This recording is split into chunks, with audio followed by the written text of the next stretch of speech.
Hello, Lori here. I'm going to show you how easy it is to use ping files for a journal card to add to a page. And I like using just the ping files from these cards, and it makes it really quick and easy to customize them. Right now I'm in Cindy Schneider's Layered Cards Vacation, and I'm going to go to my preview first. I like to open that so I can see exactly which one I want to choose. So I'm going to choose a little bit of Paradise. And when I open the cards, and I'm not going to use the pings the PSD or the tips, I'm going to go in and she gives them the name, so a little bit of Paradise. And I always start by going to the details and then making sure that it's flipped upside down.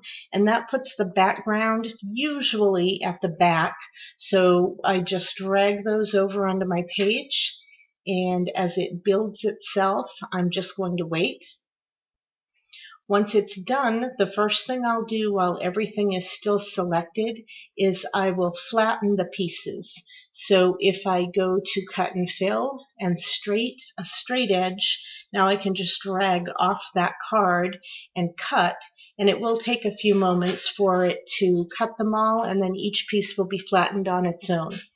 You can see that not everything came up to the top as it showed in the preview.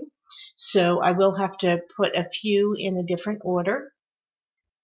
And if I look over here, I can get a feel for what needs to move. And usually it's just that the background ended up coming up in the middle somewhere.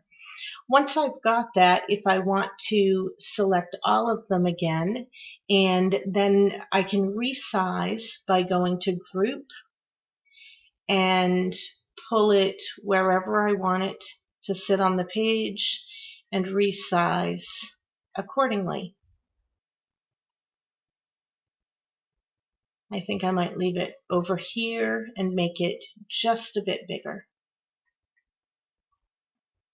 Now I'm going to ungroup, and I've pulled my papers from the kit I'm going to use over here, so I can just start filling and fill each piece of this card in. That is not quite what I want. And as I fill in each one of these pieces, I'm now customizing it for the layout exactly the way I want it to be. I love how each one of these layers is an individual ping so that I can do whatever I want with it. And once I'm done, I can now go into my kit, pull over anything else I might want to use on the page.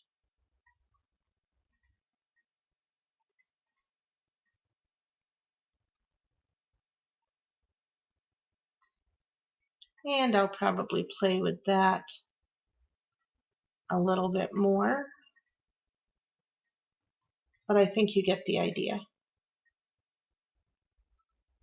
So I use the pings a lot in the journal cards to pull them over exactly the way that they were intended to be used.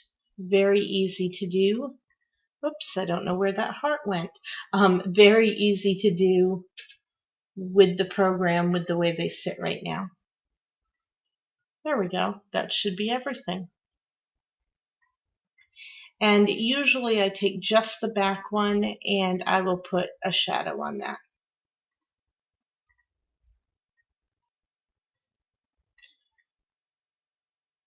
A few more shadows. And I may just call that page done.